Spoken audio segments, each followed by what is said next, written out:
Hello everyone, my name is Sweety बढालिया and welcome to SB Academy classes। तो आज के इस वीडियो लेक्चर में हम लोग डिस्कस करेंगे ग्रुप 17 फैमिली में इंटर हैलोजन कंपाउंड्स के बारे में। और आप इंटर हैलोजन कंपाउंड्स को वेरी इंपॉर्टेंट मार्क कर लीजिए। With 100% guarantee inter halogen compound में से आपको एक क्वेश्चन जरूर सीबीएसई बोर्ड में मिलेगा ही मिलेगा। इंटर हैलोजन कंपाउंड ग्रुप 17 के सबसे इंपॉर्टेंट टॉपिक में से एक है। यहाँ से या तो आपको कोई केमिकल रिएक्शन मिल सकती है या सीधा आपको इस तरीके का क्वेश्चन मिल सकता है कि इंटर हैलोजन कंपाउंड से आप क्या समझते हैं, एग्जाम्पल के साथ उसे एक्सप्लेन कीजिए। ठीक है, तो देखिए नाम से ही पता चल रहा है इंटर हैलोजन। मान लीजिए हम स्कूल में पढ़ते हैं और हम क्रिकेट खेलने जा रहे हैं, ठीक है, कोई कंपटीशन है स्कूलों के बीच में, हम कहीं पर जा रहे हैं और वहाँ पे बहुत सारे स्कूल्स आ रहे हैं, तो हम क्या कहते हैं कि इंटर स्कूल कंपटीशन है। ठीक है, बहुत सारे स्कूल आ रहे हैं और उनके बीच में कंपटीशन हो रहा है। तो in the same way inter halogen compounds में क्या होते हैं, जो हमारे हैलोजन्स होते हैं फ्लोरीन, क्लोरीन, ब्रोमीन, आयोडीन, वो आपस में जुड़ते हैं एक दूसरे के साथ, ठीक है, और इंटर हैलोजन कंपाउंड्स बनाते हैं। तो यहाँ पे देखिए क्या लिखा है मैंने, when two halogen react with each other, जब दो हैलोजन अलग अलग, ठीक है, सेम नहीं, इंटर हैलोजन में अलग अलग होता है। When two halogen react with each other then inter halogen compounds are formed. For example आप देख सकते हैं जैसे क्लोरीन फ्लोरीन के साथ बॉन्ड बना रहा है, ब्रोमीन फ्लोरीन के साथ बॉन्ड बना रहा है, आयोडीन क्लोरीन के साथ बॉन्ड बना रहा है। तो ये किस चीज का एग्जाम्पल है, ये इंटर हैलोजन कंपाउंड्स के एग्जाम्पल है। ठीक है, तो अलग अलग टाइप के इंटर हैलोजन कंपाउंड्स होते हैं जैसे XX, XX3, XX5 and XX7। ठीक है, तो आपको पता है, मैंने आपको बताया भी था कि फ्लोरीन को छोड़ दो, अगर हम क्लोरीन, ब्रोमीन और आयोडीन की बात करें तो ये +1, +3, +5 और +7 का ऑक्सीडेशन स्टेट शो करते हैं। तो ये 3 की फॉर्म में, 5 की फॉर्म में और 7 की फॉर्म में एग्जिस्ट कर सकते हैं, क्योंकि इन पे ऑक्सीडेशन स्टेट आएगा, यहाँ पर आएगा +1, यहाँ पे आएगा +3, यहाँ पे आएगा +5, यहाँ पे आएगा +7। और आपको ये भी पता है कि किसी भी हैलोजन पर प्लस चार्ज वही दे सकता है अगर उसके साथ कोई उससे ज्यादा इलेक्ट्रोनेगेटिव एलिमेंट जुड़ा हो। तो आप बड़े ही ध्यान से इस बात को देख सकते हैं। आयोडीन पे +7 तभी आ रहा है क्योंकि उसके साथ उससे ज्यादा इलेक्ट्रोनेगेटिव एलिमेंट जुड़ा है। ठीक है, यहाँ पर भी देखो आयोडीन पे +3 तभी आ रहा है क्योंकि क्लोरीन उससे ज्यादा इलेक्ट्रोनेगेटिव है। ठीक है, फिर उसके बाद अगर हम बात करें यहाँ पर प्रिपरेशन की, तो प्रिपरेशन बहुत आसान है। डायरेक्ट हम इनके कॉम्बिनेशन से जो है इंटर हैलोजन कंपाउंड बना सकते हैं। जैसे X2 और F2 है, इक्विमोलर लिया है, अगर ये 1 मोल है तो ये भी 1 मोल, ये 5 मोल है तो ये भी 5 मोल लेना पड़ेगा, ये 10 मोल है तो ये भी 10 मोल लेना पड़ेगा। तो ऐसे इक्विमोलर लिया है। फ्लोरीन की रिएक्शन पर ये आपको ज्यादातर टेम्परेचर देखने को मिलेगा। तो यहाँ पे टेम्परेचर 437 केल्विन लग रहा है। ये दोनों आपस में जुड़ के बना रहे ClF, दोनों 2-2 थे तो आगे सोशियोमेट्री 2 आ गई। फिर आयोडीन और क्लोरीन इक्विमोलर लिया है तो ये बना रहा है ICl 2 टाइम्स। Br2 और 3F2 लिया है जिसे हमने डाइल्यूट कर दिया है वाटर के साथ, तो ये क्या बना रहा है BrF3। फिर उसके बाद देखिए आयोडीन और क्लोरीन की एक और रिएक्शन भी होती है। जैसे यहाँ पे जब हमने इक्विमोलर लिया तो इन्होंने बनाया ICl, पर जब हमने आयोडीन का तो एक ही मॉलिक्यूल लिया बट क्लोरीन को हमने एक्सेस में ले लिया तो ये बना रहा है ICl3। यहाँ पे क्या बन रहा है ICl और यहाँ पे क्या बन रहा है ICl3। ठीक है, इसका भी ध्यान रखना है। क्लोरीन और फ्लोरीन की रिएक्शन करा रहे हैं। जैसे यहाँ पे देखो इक्विमोलर लिया था तो बना था क्लोरीन F ClF, जब हमने क्लोरीन के मुकाबले फ्लोरीन को ज्यादा लिया तो बन रहा है ClF3। ठीक है, बहुत आसान सी रिएक्शन है। ब्रोमीन के कंपैरेटिवली जब हमने फ्लोरीन को एक्सेस में लिया तो क्या बन रहा है BrF5। ठीक है, तो इस तरीके से ये आसान सी रिएक्शन है। वीडियो को पॉज करके आप इसे नोट कर सकते हैं। आप इसको भी ध्यान रखना कि भाई ये वाले जो हमारे 3 वाले हैं इनकी शेप होती है बेंट 3, 5 वाले जो हैं इनकी शेप होती है स्क्वायर पिरामिडल, और जो 7 वाला है उसकी शेप होती है पेंटागोनल बाई पिरामिडल। कई बार 1 मार्क्स में ये भी पूछा चला जाता है। ठीक है, तो बहुत आसान सा है और बहुत इंपॉर्टेंट टॉपिक है, पेपर में मिलने के चांसेस बहुत ज़्यादा होते हैं इसके। तो इस वाले टॉपिक को आप थोड़ा सा सीरियसली लेना। जो इंपॉर्टेंट नहीं होते हैं उनको मैं वैसे ही कह देती हूँ कि आप इग्नोर मार दो, आपको इसके लिए पैनिक होने की ज़रूरत नहीं है। बट ये आपके पेपर में आने के बहुत चांसेस होते हैं, तो इसको आप अच्छे से याद कर लेना। ठीक है, नोट करिए प्लीज़।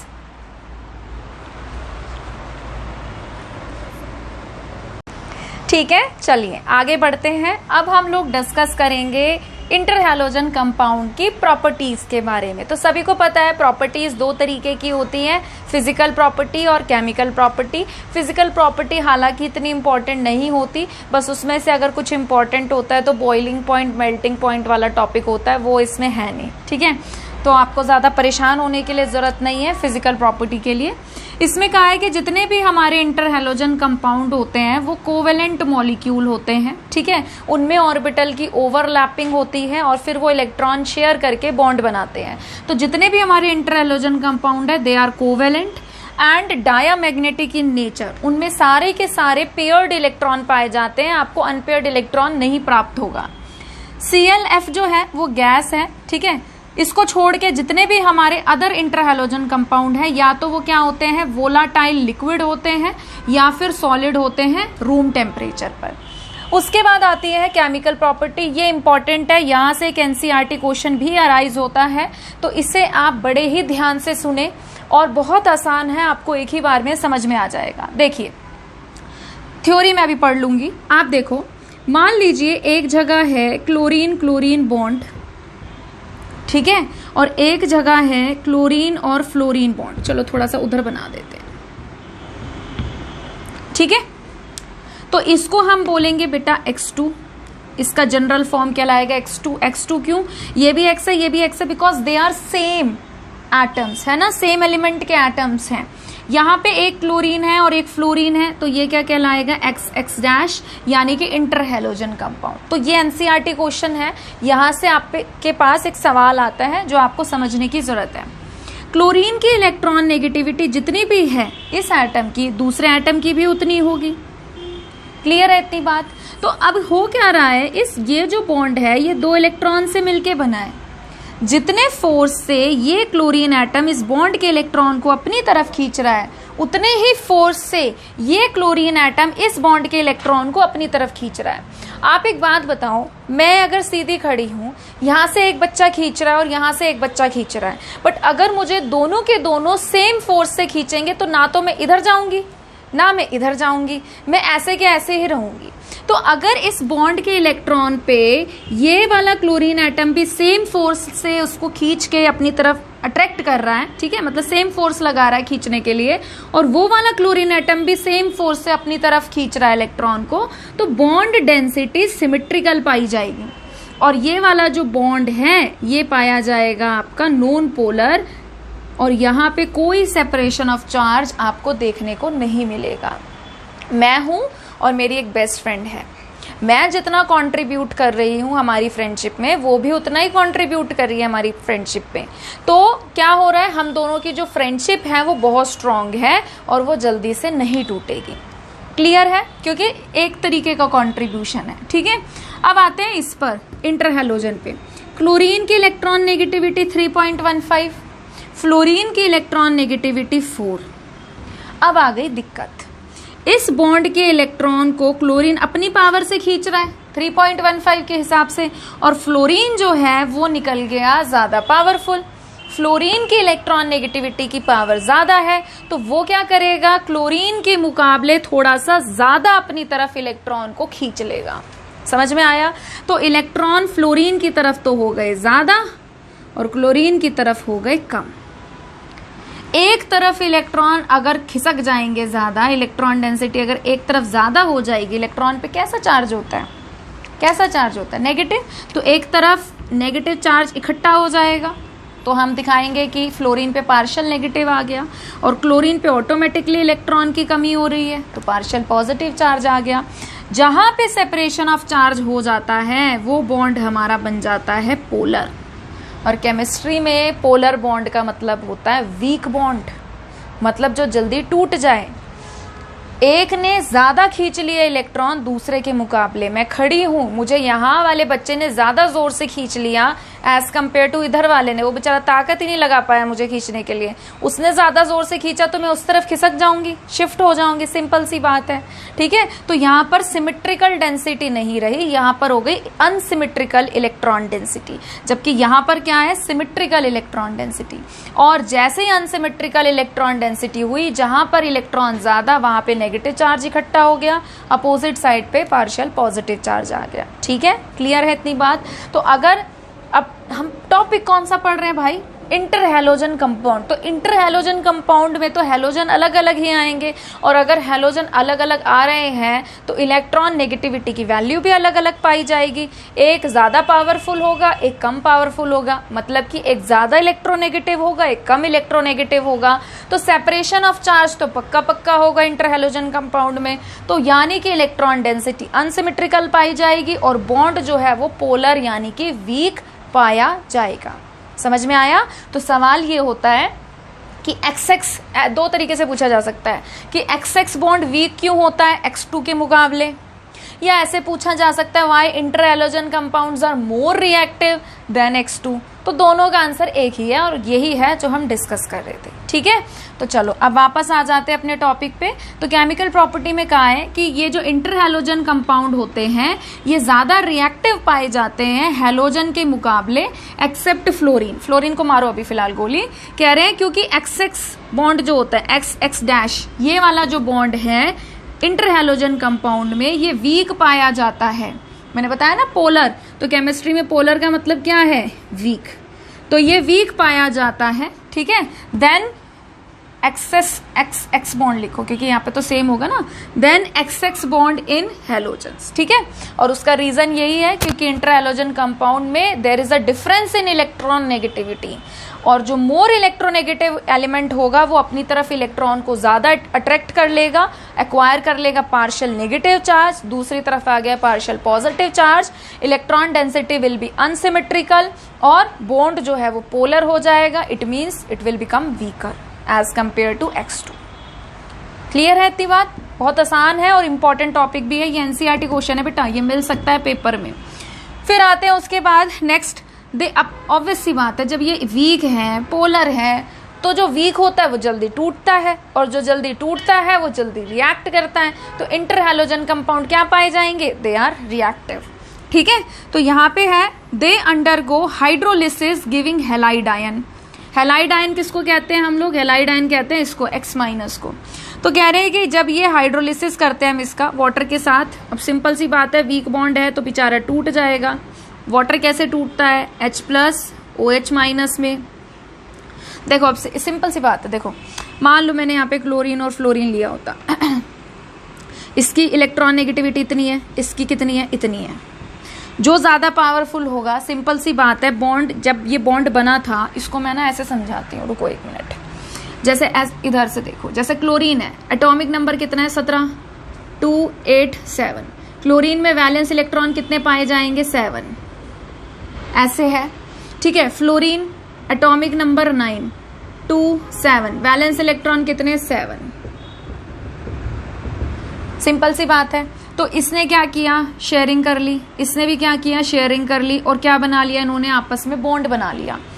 पर इसमें ये देखो, ये जो एक इलेक्ट्रॉन है ये फ्लोरीन का है, और ये वाला जो इलेक्ट्रॉन है, मैं दूसरे मार्कर से बना देती हूँ, ये वाला क्लोरीन का है। पर जब ये बॉन्ड टूटेगा, क्योंकि फ्लोरीन की इलेक्ट्रॉन नेगेटिविटी ज्यादा है, तो वो इस बॉन्ड के इलेक्ट्रॉन को दोनों को अपने साथ ले जाएगा। समझ में आया। अब क्लोरीन का तो एक चला गया ना फ्लोरीन के साथ, तो जब बॉन्ड टूटेगा तो क्लोरीन की दुर्दशा हो जाएगी थोड़ी सी, इस पे आ जाएगा पॉजिटिव, क्योंकि इसका एक इलेक्ट्रॉन तो फ्लोरीन लेके भाग गया। अब फ्लोरीन जो है वो कैसे है, साथ तो थे अपने वैलेंस इलेक्ट्रॉन, एक क्लोरीन का और लेके आ गया, तो माइनस का साइन। क्लियर है इतनी बात। तो इंटर हैलोजन कंपाउंड जब टूटते हैं तो जो लेस इलेक्ट्रोनेगेटिव होता है उस पे प्लस चार्ज आएगा, और जो दूसरा है उस पे नेगेटिव आएगा। इतनी बात क्लियर है। अब मैं इसको तोड़ देती हूँ, मान लो इस पे आ गया प्लस, इस पे आ गया नेगेटिव, ऐसे ही समझ लो। तो अब ऑब्वियस सी बात है, वाटर तो खुद टूटता है H+OH- में, तो क्या होगा, नेगेटिव वाला पॉजिटिव से अट्रैक्ट हो जाएगा, बना लेगा HF, और इसका नेगेटिव इसके पॉजिटिव से अट्रैक्ट हो जाएगा, बना लेगा ClOH।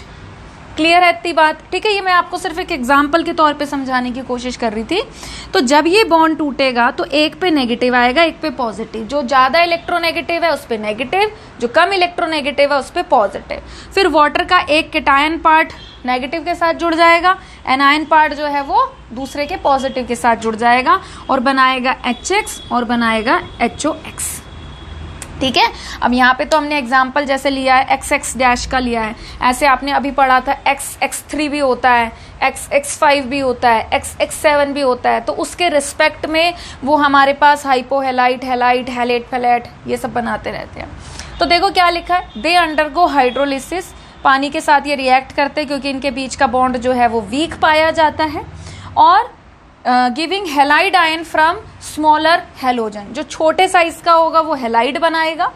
ठीक है, और देखो यहाँ पे वही था, छोटे वाले के साथ में क्या बना रही थी, हेलाइड, HF बना रही थी, यहाँ पर ये रिएक्ट करके क्या बना रहा था, HF, तो ये हेलाइड ही है, फ्लोराइड आयन। तो छोटे वाला जो है वो क्या बनाएगा, हेलाइड आयन बनाएगा, जबकि हाइपोहेलाइट, हेलाइट, हेलेट, यहाँ पर हेलेट, ये जो है वो बनाता है बड़े साइज का, और मैं यहाँ पे यही बना रही थी, क्या बना रही थी मैं, HOCl। ठीक है, हाइपोक्लोराइट बनाया था। क्लियर है? ठीक है, तो बहुत आसान सा है, समझ के करो, ये इंपॉर्टेंट है। यहाँ ये आपका NCERT क्वेश्चन है तो ये आपको पेपर में मिल सकता है। हाइड्रोलिसिस की रिएक्शन आपको आनी चाहिए, बहुत आसान है, तोड़ दो, एक पे पॉजिटिव एक पे नेगेटिव, वाटर को तोड़ दो, एक पे H+ एक पे OH- और अपोजिट चार्ज को जोड़ दो और आपके प्रोडक्ट बन जाएंगे। क्लियर है? वीडियो को पॉज करके इसे नोट करिए प्लीज।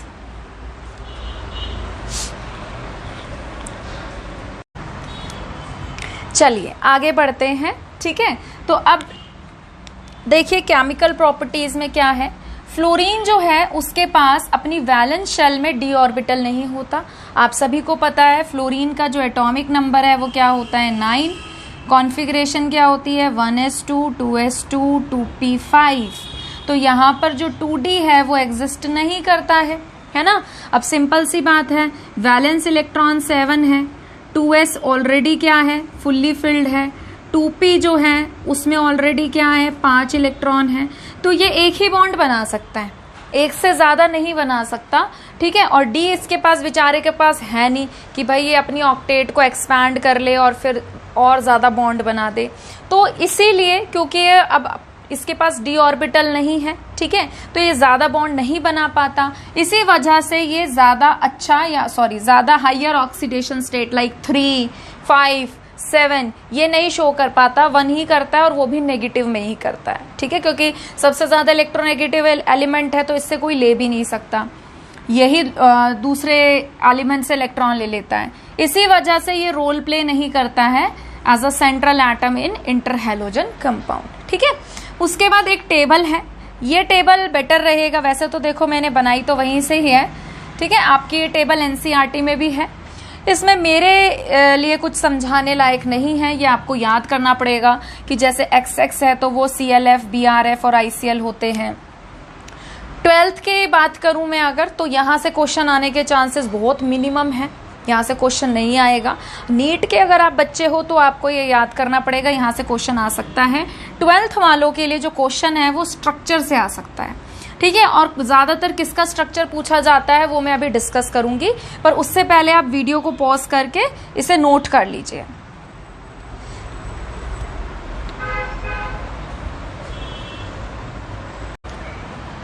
ठीक है, चलिए आगे बढ़ते हैं। ये इंपॉर्टेंट है 12th क्लास आपके लिए, यहाँ से ये आपको क्वेश्चन 1 मार्क्स में मिल सकता है कि आप इसका स्ट्रक्चर ड्रॉ करो। ठीक है, ये भी आ सकता है स्ट्रक्चर ड्रॉ करो, और ये भी आ सकता है कि स्ट्रक्चर ड्रॉ करो और इसकी शेप बताओ। ठीक है, तो बहुत आसान है। BrF3 को पकड़ेंगे।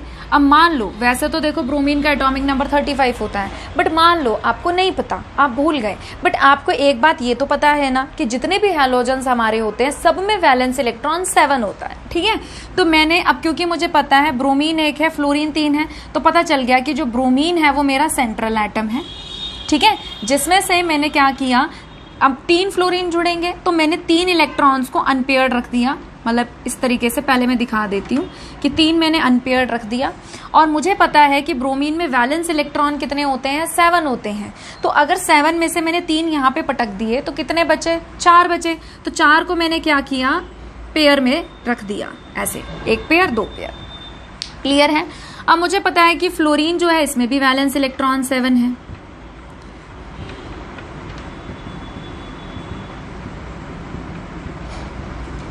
ठीक है, इसने कर ली शेयरिंग, इसने कर ली शेयरिंग, इसने कर ली शेयरिंग। ब्रोमीन के पास, ठीक है, 7 इलेक्ट्रॉन थे जिसको हमने इस तरीके से डिस्ट्रीब्यूट कर दिया। तो अब हमें यह पता चल रहा है कि जब ब्रोमीन और फ्लोरीन के बीच में बॉन्ड बन रहा है, ठीक है, तो उसके बाद अभी इसके पास 2 जो हैं हमारे पास, ब्रोमीन के पास लोन पेयर अभी भी बच रहे हैं, एग्जिस्ट कर रहे हैं। ठीक है, तो अब आप ये देखो, सेंट्रल एटम वेस्पर के अकॉर्डिंग करना है ना। वेस्पर का मतलब क्या होता है, valence shell, electron pair, repulsion theory. तो अब क्या है, देखो 1 pair 2 pair 3 pair 4 pair 5 pair. 5 pair में कैसी ज्योमेट्री बन सकती है? 5 पेयर में एक ज्योमेट्री तो ये बन सकती है कि मैं एटम को रख दूं इधर और बना दूं पेंटागन। पर पेंटागन में यहां पर इसलिए नहीं बनाने वाली, अगर मैं पेंटागन बनाऊंगी तो एंगल जो है वो कितना चला जाएगा, 72 डिग्री। और वेस्पर थ्योरी क्या कहती है, वेस्पर थ्योरी ये कहती है कि एटम अपने आप को इस तरीके से अरेंज करते हैं कि उनके बीच में मैक्सिमम एंगल हो। मैक्सिमम एंगल का मतलब क्या है कि वो जितना ज्यादा एक दूसरे से दूर दूर रहेंगे उतना ज्यादा मॉलिक्यूल हमारा स्टेबल रहेगा। मैक्सिमम एंगल पे रखो, ठीक है। तो एक ऑप्शन तो अपन के पास ये है जो फेल होता नजर आ रहा है, क्योंकि इसमें एंगल जो है वो कम है। एंगल कम होने से क्या होगा, जो हमारे अदर नेबरिंग मतलब सराउंडिंग एटम्स जो हैं वो पास पास आ जाएंगे और एक दूसरे को रिपेल करेंगे। रिपल्शन को क्यों देख रहे हैं, क्योंकि जो हमारे पास नेबरिंग एटम्स हैं उन पे लोन पेयर है, और लोन पेयर एक दूसरे को सबसे ज्यादा तगड़ा रिपेल करता है, सबसे ज्यादा रिपेल करता है। उसके बाद आता है लोन पेयर और बॉन्ड पेयर, और उसके बाद आता है bond pair and bond pair. Clear है इतनी बात, ठीक है। तो दूसरा ऑप्शन क्या है, दूसरा ऑप्शन हमारे पास होता है कि भाई मैं 3 एटम को तो रख दूं इक्विटोरियल पे, ठीक है, और इनके बीच में एंगल कितना रहे, 120 डिग्री का। इसको मैं थोड़ा यहां लिख देती हूं, एंगल कितना रहे, 120 डिग्री का। यहां पे भी 120, यहां पे भी 120, ठीक है। पूरा सर्कल वही 360 डिग्री का होता है ना, तो इस तरीके से हमने बांट दिया, 120 120 120 हो गया 360। अब उसके बाद इनको हम क्या बोलते हैं बेटा, इनको हम बोलते हैं equatorial bonds, they are called equatorial bond. फिर हम क्या करते हैं, 2 लगा देते हैं परपेंडिकुलर, इनको हम क्या बोलते हैं, इन्हें हम बोलते हैं एक्सियल बॉन्ड। अब इसमें 3 तो हमारे एंगल कौन से बन रहे हैं, 120 डिग्री के, और जो 2 एंगल है हमारे वो किसके बन रहे हैं, 90 डिग्री के। ये इस तरीके से है, जैसे ए है, एक तो बनाया है इस तरीके से, ठीक है, समझ में आ रहा है, इस तरीके से 120 डिग्री 120 डिग्री 120 डिग्री, इसके नीचे जो 120 डिग्री होगा। अब ये एक प्लेन में है इस तरीके से। अब हमने क्या किया, एक बॉन्ड जो है वो यहां लगाया, तो आप क्या देख रहे हैं, इनके बीच में जो एंगल है वो कितने डिग्री का है, 90 डिग्री का है कि नहीं है। ये वाला जो बॉन्ड है ये इसके साथ भी 90 डिग्री का बना रहा है, रेड वाले के साथ भी 90 डिग्री का एंगल बना रहा है, और पीछे वाले के साथ भी 90 डिग्री का एंगल बना रहा है। इन द सेम वे नीचे का भी एक बॉन्ड है, समझ में आया। अब मुझे ये देखना है कि मैं 3 फ्लोरीन को कहाँ रखूं और इन 2 लोन पेयर को कहाँ रखूं। मैंने आपको अभी अभी बताया कि लोन पेयर में सबसे ज्यादा रिपल्शन होता है। अगर किसी चीज में सबसे ज्यादा रिपल्शन है तो ऑब्वियस सी बात है मेरी प्रायोरिटी ये रहेगी कि जो सबसे ज्यादा एक दूसरे के एंटी हैं, मतलब एक दूसरे को सबसे ज्यादा रिपेल करते हैं, उन्हें तो सबसे पहले मैक्सिमम एंगल पर रख दो। पहला तो काम यही होना चाहिए, है ना। तो हम क्या करेंगे, जो हमारे लोन पेयर हैं उनको हम कहाँ रखेंगे, मैक्सिमम एंगल पर। तो मैंने लोन पेयर को एक रख दिया यहाँ पर और एक रख दिया यहाँ पे कि भाई तू तो सबसे पहले निकल, क्योंकि तुम दोनों एक दूसरे को रिपेल करोगे, मॉलिक्यूल के अंदर अनस्टेबिलिटी लेके आओगे, उसकी स्टेबिलिटी को डिस्टर्ब करोगे। तो सबसे पहले तो मैं तुम्हें फारिग करती हूँ मैक्सिमम एंगल पे रख के कि तुम निकलो सबसे पहले, तो ठीक है, मैक्सिमम एंगल पे रख दिया। अब क्या बचे, अब बचे 3 फ्लोरीन। तो 3 फ्लोरीन को कहाँ रखा जाएगा, यहाँ पे और यहाँ पे, और सेंटर में हमारा ब्रोमीन है। अभी मैं साफ सुथरा बना दूंगी, ठीक है। तो अब देखो क्या हो रहा है कि अगर आप ध्यान से देखो तो आपको कैसी शेप दिखाई दे रही है, ये है ना, इस तरीके से, इस तरीके से दिखाई दे रही है। तो क्या दिखाई दे रहा है अगर मैं इसको घुमा दूं ऐसे, तो क्या बनता दिखाई दे रहा है? टी बनता दिखाई दे रहा है कि नहीं दे रहा? तो ये हमारी जो है ये बन गई हमारी टी शेप। अब क्या ये परफेक्ट टी शेप है? क्या ये हमारी परफेक्ट टी शेप है? यहाँ पे क्या है, दो लोन पेयर, और वो दो लोन पेयर क्या करते हैं, एक दूसरे को रिपेल, फिर ये लोन पेयर आके थोड़ा सा यहाँ पे फोर्स एक्सर्ट करते हैं, और ये हल्का सा जो टी शेप है, बिल्कुल हल्का सा, जैसे ऐसे होता है, दिस इज टी, तो ये हल्का सा बेंट दिखाई देगा, हल्का सा, बहुत हल्का सा, माइन्यूट सा, तो हम इसको बोलते हैं क्या, बेंट टी शेप। अगर एमसीक्यू आ रहा है और एमसीक्यू में बेंट टी शेप नहीं है, सिर्फ टी शेप है, तो आप टी शेप को भी टिक कर सकते हो, नो इशू। बट अगर बेंट टी शेप आ गया है तो आप बेंट टी शेप को ही टिक करेंगे। क्लियर है? तो इसकी जो ज्योमेट्री है वो कैसी होगी, इसको आप बना दीजिए इस तरीके से।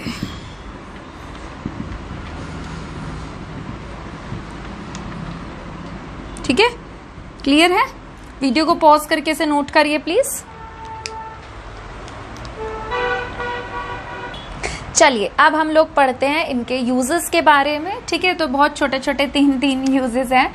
सबसे पहला क्या है, these compounds can be used as non aqueous solvent. Solvent क्या होते हैं, जिसके अंदर हम सॉल्यूट को डिसॉल्व करते हैं। ज्यादातर हमें वाटर मिलता है एज अ सॉल्वेंट, बट जरूरी नहीं है ना, देयर आर सेवरल कंपाउंड्स जो वाटर में डिसॉल्व नहीं होते हैं, तो उन्हें डिसॉल्व करने के लिए हमें नॉन एक्वस ऐसे सॉल्वेंट की जरूरत पड़ती है जो पानी ना हो। ठीक है, तो वहां पे हम इनको यूज करते हैं as a solvent, and they are famous as non aqueous solvent के नाम से। These are used as fluorinating agent. मैंने आपको बताया भी है, इनके बीच का जो बॉन्ड है वो वीक होता है, जल्दी वीक बॉन्ड तोड़ेगा, वीक बॉन्ड है तो अदर एटम को रिलीज भी करेगा, फ्लोरीन को रिलीज करेगा, तो इसीलिए फ्लोरिनेटिंग एजेंट के तौर पे भी काम आते हैं। उसके बाद है ClF3 and BrF3 are use for the production of UF6। UF6 hexafluoride uranium, बहुत ही इंपॉर्टेंट कंपाउंड है। ठीक है, जितने भी न्यूक्लियर रिएक्शंस होती है जिसमें फ्यूल प्रोड्यूस करना होता है, ठीक है, न्यूक्लियर रिएक्शंस जितनी भी होती हैं उनमें फ्यूल प्रोड्यूस करने के तौर पे काफी काम आता है। ठीक है, UF6। तो ClF3 और BrF3 को हम यूज करते हैं for the production of UF6 in the enrichment of uranium 235। तो आपके पास यूरेनियम है, सॉलिड है, ClF3 के साथ रिएक्शन कराई, UF6 बना रहा है, जो कि बहुत ज्यादा यूज होता है, used as fuel producer in nuclear reactions. ठीक है, तो वीडियो को पॉज करके इसे नोट कर लीजिए।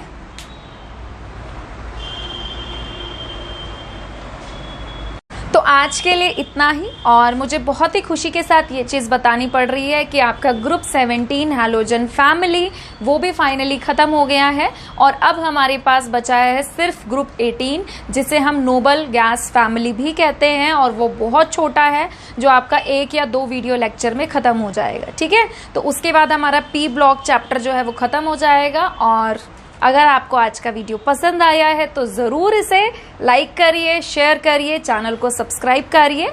जल्दी मिलेंगे एक नए वीडियो के साथ, अपना ध्यान रखिए। Thank you.